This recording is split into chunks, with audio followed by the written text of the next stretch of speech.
última mensagem dessa série temática sobre contentamento. Eu quero voltar com vocês além dos meses de 2023 e semelhantemente a como o apóstolo Paulo fez em algumas de suas cartas, em gratidão a Deus e encorajamento da igreja, relembrar de alguns nomes que foram importantes no desenvolvimento da nossa comunidade cristã e perceber como cada um destes nomes contribuiu para estarmos como e onde nós estamos. A ideia é que essa percepção auxilie o nosso viver e o nosso servir o Senhor aqui na Igreja Batista Fonte, com certeza com contentamento. E de uma forma mais simples, eu vou concentrar o nosso tempo de estudo numa parte do capítulo 16 da carta de Paulo aos Romanos, dando, como tem a câmera, aquele zoom in, aproximando em cada pessoa que ele cita nesse trecho, do versículo 1 ao 15, para quando terminar isso, dar um zoom out, distanciar a lente da câmera, para percebermos como Paulo está contente com a participação dos irmãos e das irmãs na igreja de Roma e, consequentemente, com a história que o nosso Deus arquitetou, para que no final de tudo, todos ouçam da nossa obediência. Foi assim com os romanos. No versículo 19 ele escreveu: todos têm ouvido falar da obediência de vocês, por isso estou muito alegre. Ainda que em certa medida todos nós falhamos e pecamos, nossa obediência está sendo observada tanto pelos nossos irmãos, pela igreja, quanto por aqueles que ainda desconhecem Cristo e que Paulo, no final da carta aos Romanos, deseja que creia em Jesus e obedeçam a Jesus. Com isso em mente, vamos pedir, vamos orar para que o Senhor nos ajude a enxergar que Ele tem, por meio de diversas e diferentes pessoas, agraciado e desenvolvido a nossa comunidade no poder do Evangelho que conhecemos por meio das Escrituras. E que tudo isso nos sirva bem para, como Paulo termina a sua carta, darmos glória ao único Deus sábio para todo sempre, por meio de Jesus Cristo. E isso é motivo para nos contentarmos. Senhor, obrigado por estarmos juntos. Obrigado pela Tua palavra. Eu te agradeço pela liberdade que temos, Pai, de lê-la, de aprender dela, de cantá-la, Senhor. Que hoje seja um dia especial, para ao entendê-la, nós saiamos daqui contentes por como o Senhor tem agraciado a nossa comunidade. E tem feito isso através de cada filho e filha do Senhor. Louvado seja o Teu nome por isso. É o que eu te peço. Em nome de Jesus. Amém. O capítulo 16 de Romanos, ele apresenta diversos nomes sobre quem Paulo faz algum comentário. E a maioria dos nomes que nós leremos aqui são de pessoas que Paulo envia os seus cumprimentos, as suas saudações. No primeiro versículo, Paulo faz uma recomendação. Ele diz: recomendo-lhes nossa irmã Febe, serva da igreja em Cencreia. Febe, ele é o primeiro nome, ou ela é o primeiro nome dentre as 26 pessoas que Paulo cita no final da sua carta.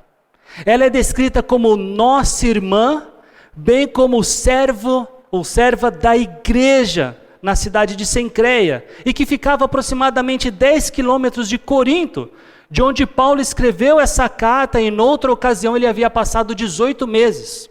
E é bem provável que foi nesse período de 18 meses, um período longo que Paulo passou por ali, é quando ele conheceu Febe, e que agora parecia ser a pessoa, ela, que levaria a carta do apóstolo até Roma. Aliás, é interessante que a palavra em português, serva, como Febe foi descrita, foi traduzida da mesma palavra que nós traduzimos diaconisa. Aliás, se você tem em suas mãos a nova tradução linguagem de hoje, ela vai traduzir como diaconisa. Ela diz: eu recomendo a vocês a nossa irmã Febe, que é diaconisa da igreja de Cencreia.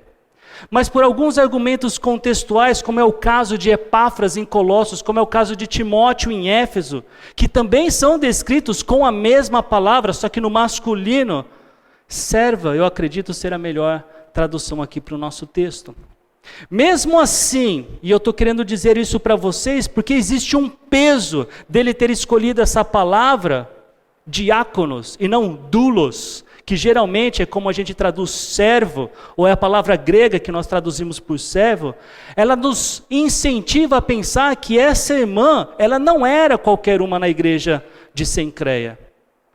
E não é por menos que, além de recomendá-la, Paulo também diz: peço que a recebam no Senhor de maneira digna dos santos, e lhe prestem a ajuda que venha necessitar, pois tem sido de grande auxílio para muita gente, e inclusive para mim.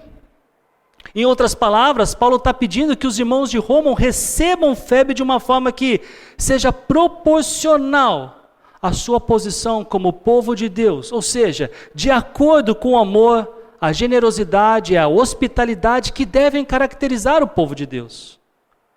Isso porque ela tem sido alguém importante no ministério de Cencreia, como também do próprio apóstolo Paulo.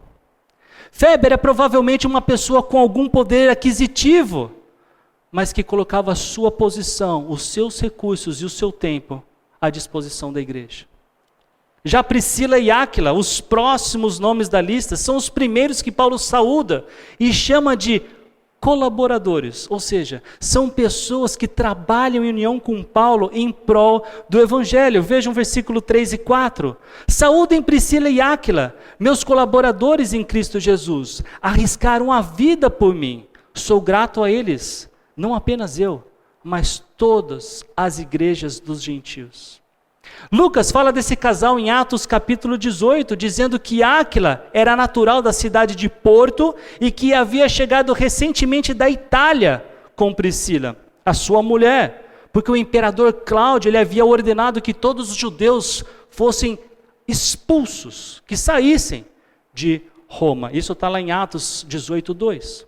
Paulo ele conhece esse casal na sua segunda viagem missionária e, como o apóstolo, o casal, eles eram fazedores de tendas. E depois de passarem juntos um tempo em Corinto, Paulo deixa esse casal em Éfeso, onde nós temos mais detalhes da história desse casal, servindo como veículo de Deus para que Apolo compreendesse com mais precisão a respeito do Evangelho e se tornasse um ferrenho defensor da fé entre os judeus. Priscila e Áquila tinham uma igreja na sua casa, em Éfeso, e parece que não era a única igreja ou a única casa que eles tinham e serviam como igreja. E em algum momento dessa história deles em Éfeso, eles voltam para Roma. Nós não sabemos exatamente quando, mas provavelmente foi quando Cláudio, o imperador que tinha feito aquele decreto, morre e o decreto cai. E aí os judeus podiam voltar para Roma. Então Paulo claramente mostra a sua gratidão pela vida desse incrível casal. O versículo 4 aqui é o único lugar do Novo Testamento que o verbo agradecer tem como objeto pessoas. E é mais uma vez, Paulo mostrando o seu contentamento por todos estes irmãos e irmãs que colaboravam com o crescimento e o desenvolvimento da igreja. E Paulo não é somente grato de forma pessoal, porque esse casal arriscou a vida por ele, mas também pelo serviço da igreja gentílica. Que legal. Estou olhando aqui para o Ricardo e para a Lucivânia. Já imaginou o ministério de casais? Equipando casais para serem como Áquila e Priscila? No versículo 5, Paulo saúda os irmãos e as irmãs que se reúnem como igreja na casa deles, de Priscila e Áquila. E logo em seguida ele saúda Epêneto, quem Paulo descreve como meu amado. Então, obviamente, Epêneto era alguém muito querido para o apóstolo, provavelmente alguém que ele conhecia pessoalmente, possivelmente chamado de amado, porque ele também foi o primeiro convertido para Cristo na província da Ásia, como diz o texto bíblico. Muitos primeiros das nossas vidas nós nunca nos esquecemos e tem um valor especial para a gente. A primeira casa, o primeiro carro, o primeiro beijo. Epêneto, ele era inesquecível como o primeiro convertido. No nosso meio, no nosso hall de membros, e que em breve nos deixará nessa condição, porque se mudaram de cidade, saiu de Paulo Afonso para Curitiba e já estão engajados com outra igreja, é o Fagner e a Daiane, que depois de aceitarem um convite feito num dos torneios de basquete que a gente promove aqui na cidade, num estudo em casa, eles se converteram. Eles que também são muito queridos por nós. Grande parte de vocês que se achegou até aqui já tinham conhecido e crido no Evangelho antes de conhecerem a fonte. A lista de Paulo continua, e ele diz: saúdem Maria, que trabalhou arduamente por vocês. Maria é um nome judeu, mas ele não era exclusivamente entre os judeus, um nome judeu. Até por isso não se sabe com certeza se essa Maria aqui era judia ou não, e também que não existe essa necessidade de, porque apareceu o nome Maria aqui, a gente voltar para os evangelhos e procurar uma Maria e pensar, olha só, é a mãe de Jesus, olha só, é Maria Madalena. Não existe essa necessidade de procurar nos evangelhos. O que sabemos, como diz o texto, é a pública apreciação de Paulo pelos serviços que pessoas tiveram com os romanos, e aqui em específico, o que essa Maria fez por eles. Era a alegria de Paulo que somava ao seu contentamento de como as pessoas se envolveram no projeto de anunciar o Evangelho em Roma e edificar um corpo que conhecesse e vivesse as Escrituras. Quando Paulo escreve aos Romanos, ele não conhecia a igreja de Roma, ele ainda não havia passado por Roma. E não é por menos que a sua carta aos Romanos é seguramente a carta de maior teor teológico dentre todas as cartas de Paulo. Se Paulo não tinha passado por lá, ele tinha que escrever uma carta teologicamente pesada, porque aquele povo precisava estudar teologia. Mas a gente não vai perder o ritmo aqui, porque tem mais nomes chegando nessa lista. E no versículo 7 nós lemos: saúdem Andrônico e Júnias, meus parentes que estiveram na prisão comigo. São notáveis entre os apóstolos e estavam em Cristo antes de mim. Existe uma discussão aqui nesse versículo se Júnias era um nome masculino ou feminino e qual o significado deles serem notáveis entre os apóstolos. Para o propósito que eu tenho com vocês aqui hoje, eu prefiro que por agora vocês somente saibam que essa discussão existe, mas que eu tenho já minha convicção formada sobre isso e eu queria compartilhá-la com vocês. Eu entendo que Júnias era uma mulher, e na verdade a minha opinião não é rara. A maior parte dos comentaristas bíblicos vai concordar com o que eu estou dizendo. Ela era uma mulher e possivelmente a esposa de Andrônico, e que eles eram notáveis não como apóstolos, mas admirados e muito querido entre ou pelos apóstolos. E tendo dito isso, eu volto o foco do teor aqui que eu quero para vocês, de mostrar a alegria de Paulo em querer saudar esse casal, que além de destacar os olhos dos apóstolos de Jesus, eles também sofriam pelo Evangelho, à semelhança de como Paulo sofreu, sendo presos. De novo, Ricardo e Lucivânia, já pensaram em como o Ministério de Casais poderia contribuir para fomentar, para desenvolver casais na nossa comunidade que tivessem uma coragem como essa? Agora Paulo envia seus cumprimentos a Amplíato, meu amado irmão no Senhor. Amplíato também é chamado carinhosamente por Paulo de meu amado, e sobre ele não se sabe muito, mas estudiosos bíblicos gostam de pensar, não sem evidências que apontam nessa possível direção, que Amplíato era um escravo, ou que ele ainda estava sujeito ao seu senhor, ou que ele tinha ganhado recentemente a sua liberdade, ou conquistado a sua liberdade, talvez comprado a sua liberdade. Um túmulo datado do final do 1º século, ou começo do 2º século, o mais antigo túmulo cristão que nós temos registro, tinha a inscrição Amplíato. E os comentaristas bíblicos gostam de associar esse Amplíato com o Amplíato desse túmulo. A lista continua. Saúdem Urbano, nosso cooperador em Cristo, e meu amado irmão Estaques. Saúdem Apeles, aprovado em Cristo. Saúdem os que pertencem à casa de Aristóbulo. Urbano também possivelmente era um escravo, tendo que o seu nome era muito comum entre os escravos que faziam parte dos escravos que serviam na casa imperial, na família do imperador. Ele é chamado de cooperador, apesar de nós não termos registro de como ele cooperou com Paulo e os seus trabalhos. Estaques também é chamado de meu amado, e como já vimos, isso dá um tom de pessoalidade. Essas pessoas que Paulo diz, meu amado, possivelmente ele conhecia pessoalmente de algum outro lugar, não que Paulo, como eu disse, tivesse ido a Roma. E sobre Apeles também nós não sabemos muita coisa, nem mesmo a razão pela qual ele é descrito como aprovado em Cristo pelo apóstolo Paulo. Possivelmente ele passou por algum teste de fé bastante difícil, ou talvez porque ele era simplesmente um homem de muito respeito na comunidade cristã. No final do versículo 10, Paulo saúda os crentes que pertencem à casa de Aristóbulo, e possivelmente eram escravos. E o fato de ele não saudar Aristóbulo aqui é provavelmente porque ou Aristóbulo estava falecido, ou porque Aristóbulo não era crente. E mesmo porque, interessantemente, esse Aristóbulo pode ter sido o neto de Herodes o Grande. E se isso for verdade, é muito intrigante pensar que na casa de grandes figuras, grandes políticos da época, tinham pessoas crentes em Jesus. Paulo continua, versículo 11. Saúdem Herodião, meu parente, saúdem os da casa de Narciso que estão no Senhor.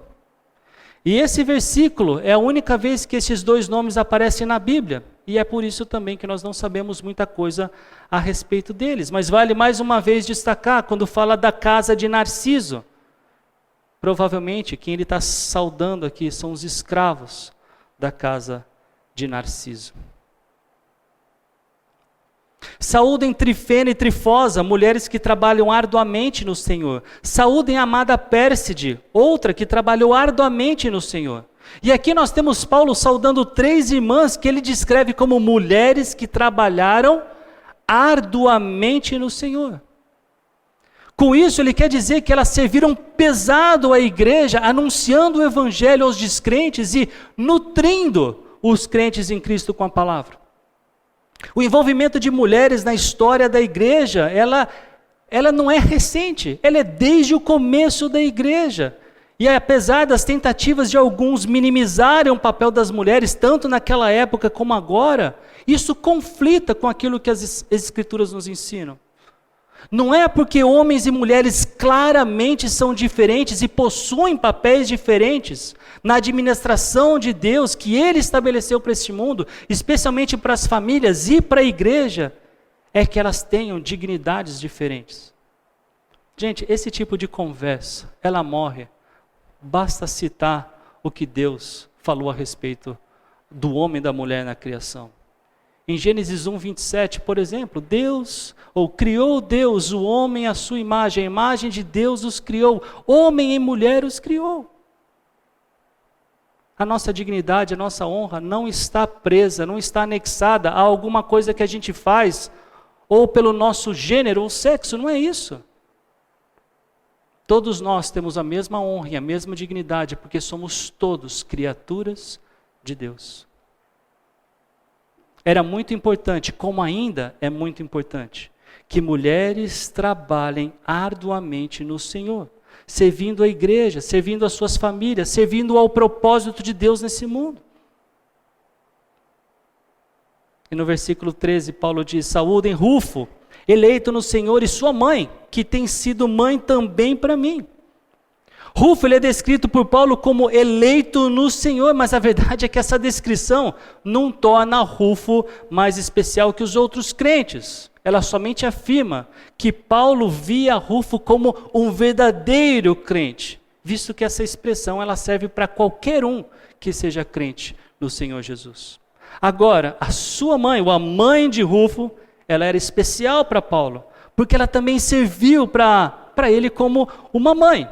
Mais uma vez, nós não sabemos como. A especulação talvez seja de que Paulo tinha alguma necessidade física e ela serviu como mãe para ele por causa disso, ou mesmo uma necessidade espiritual, em que ela, no papel de mãe, no conhecimento de mãe, tenha ministrado para ele.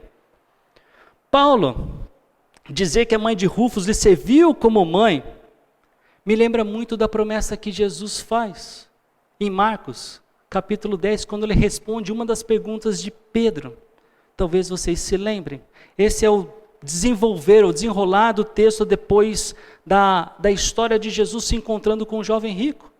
Na frente ou no final, Jesus diz assim para Pedro, depois de uma pergunta: digo-lhes a verdade, ninguém que tenha deixado casa, irmãos, irmãs, mãe, pai, filhos ou campos, por causa de mim e do Evangelho, deixará de receber 100 vezes mais, já no tempo presente, casas, irmãos, irmãs, mães, filhos e campos, e com eles perseguição e na era futura a vida eterna. Pela graça de Deus, eu tenho experimentado da presença e do carinho de algumas mães que não são ou não é a minha mãe de sangue. E eu tenho certeza que alguns de vocês podem dizer a mesma coisa. Talvez com irmãos, irmãs, filhos, como o texto diz. E a lista de Paulo não termina aqui. Saúdem Assíncrito, Flegonte, Hermes, Pátrobas, Hermas e os irmãos que estão com ele. Nomes que nós não podemos dizer muito, além daquilo que o texto bíblico nos diz nesse versículo. Mas não se esqueçam, quantos nomes talvez Paulo pudesse mencionar e ele não mencionou, mas ele mencionou esses. Ainda que nós não saibamos praticamente nada sobre esses irmãos. E por fim, com um trecho que eu selecionei para comentar com vocês, hoje aqui nós temos Paulo saudando Filólogo, Júlia, Nereu, a irmã de Nereu, Olimpas e os santos que estão com eles. Possivelmente Filólogo e Júlia eram casados, alguns acreditam que Nereu e a sua irmã eram filhos de Filólogo e Júlia. Olimpas é claramente um nome gentil, um nome grego, e os santos que Paulo também saúda não são as pessoas canonizadas como existe na igreja romana, mas semelhante à palavra eleito, serve para descrever os crentes em Cristo. Se você já creu em Cristo como o único e suficiente Salvador, se você crê no Evangelho, a Bíblia lhe chama de santo, ou seja, alguém separado por Deus para um propósito divino.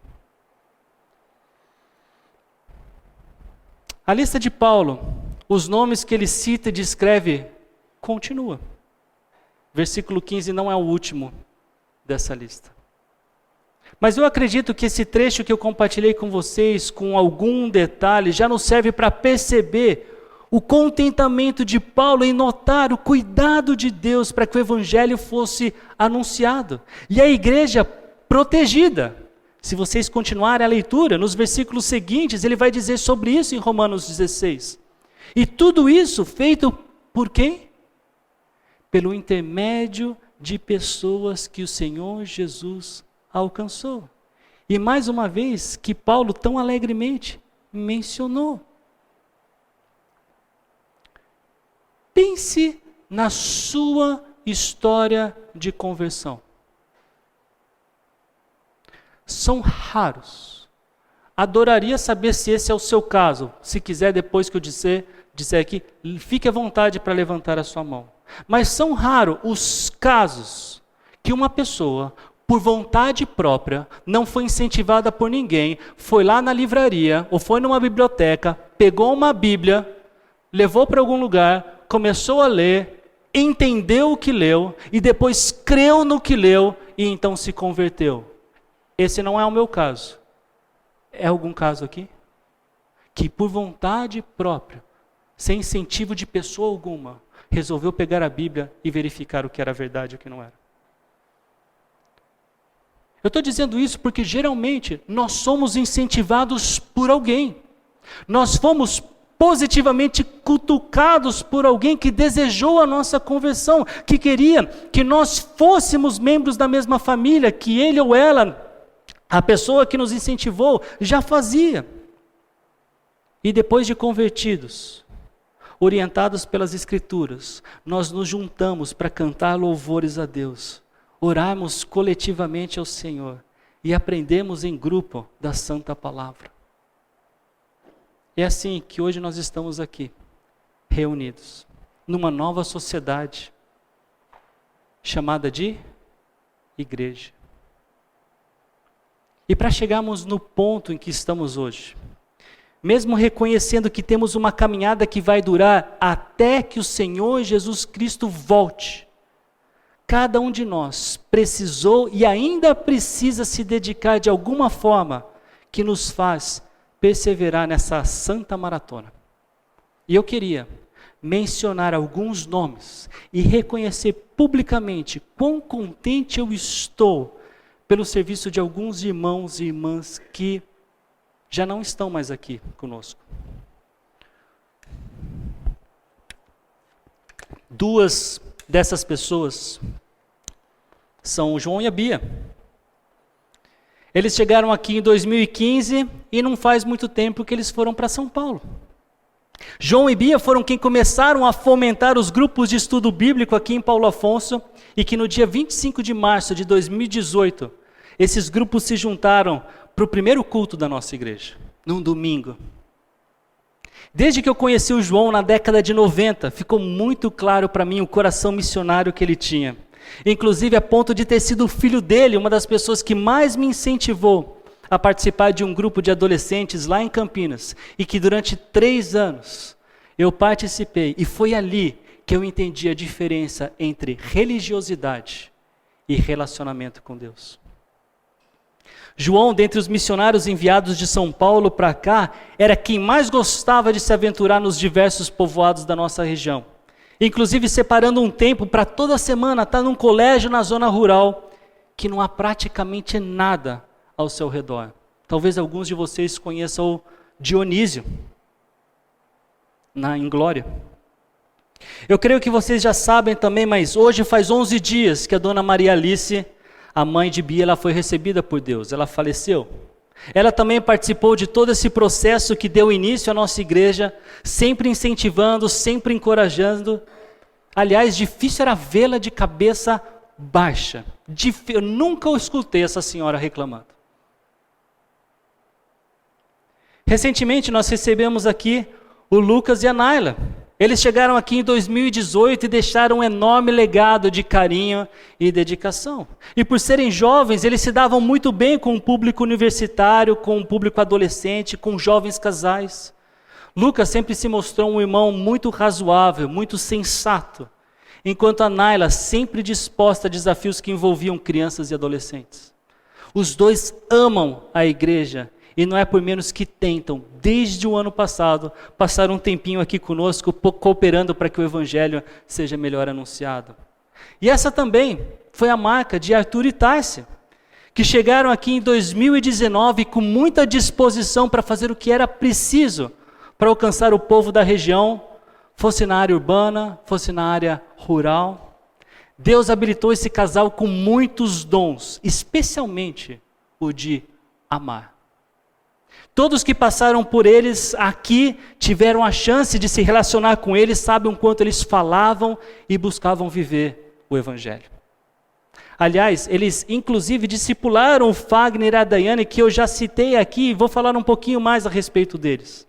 Ainda que eles não fizessem parte desse grupo de missionários, assim que eles entenderam e creram no evangelho, se dedicaram em aprender mais da Bíblia. Abriram as portas da sua casa para uma coinonia e em pouco tempo, tendo em vista o investimento que fizeram para aprender da Bíblia. Essa foto aqui do meio, por exemplo, é o certificado que eles ganharam de um curso que fizeram do seminário digital. Eles também ensinaram em nosso meio. E por fim, e não menos importante, eu menciono o Abdeno e a Cláudia, que quando me disseram que ficariam, chegaram aqui e me disseram, nós vamos ficar por 2 anos. Eu confesso, eu não acreditei. Mas realmente, depois de 2 anos, eles partiram. E ele falou, não, eu falei para você que eram 2 anos. Ele falou, mas eu não acreditei e eu esqueci.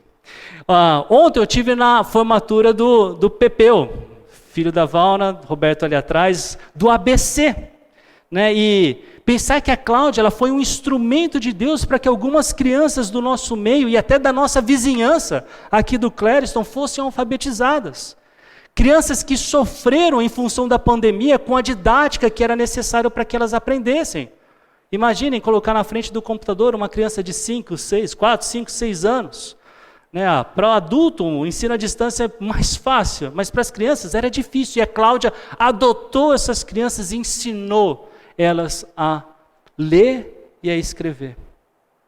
Abdênago, sempre zeloso com a verdade bíblica, ele estava sempre disposto a ensinar e, como eu, ele sonhava que nós pudéssemos ser um instituto bíblico para que outras pessoas conhecessem melhor as Escrituras e, consequentemente, existissem mais igrejas sadias ao nosso redor, no Brasil como um todo. Meus irmãos e minhas irmãs, igreja não é um edifício. Igreja é um corpo vivo e cada um de nós que já creu em Cristo, compõe, faz parte desse corpo. Cada um de nós exerce uma função para a nossa própria saúde. Se uma parte está doente, o corpo sofre. Se um de nós não estiver fazendo a sua parte, outras partes precisarão compensar, com o risco de não ser a mesma coisa. Afinal de contas, boa parte da beleza do nosso corpo está na pluralidade, na diversidade que Deus nos capacitou. Eu olho para 2024 com otimismo. Não porque eu seja um excelente pastor ou um pastor especial, mas porque eu leio a Bíblia e vejo que o Senhor Jesus é quem edifica a sua igreja. E Ele disse que as portas do inferno não poderão vencê-la. É com base na promessa de Jesus que eu, contente por cada vida que participa dessa comunidade, estou otimista e aguardo ver com alegria o que Deus fará por meio de nós, ou no meio de nós no próximo ano.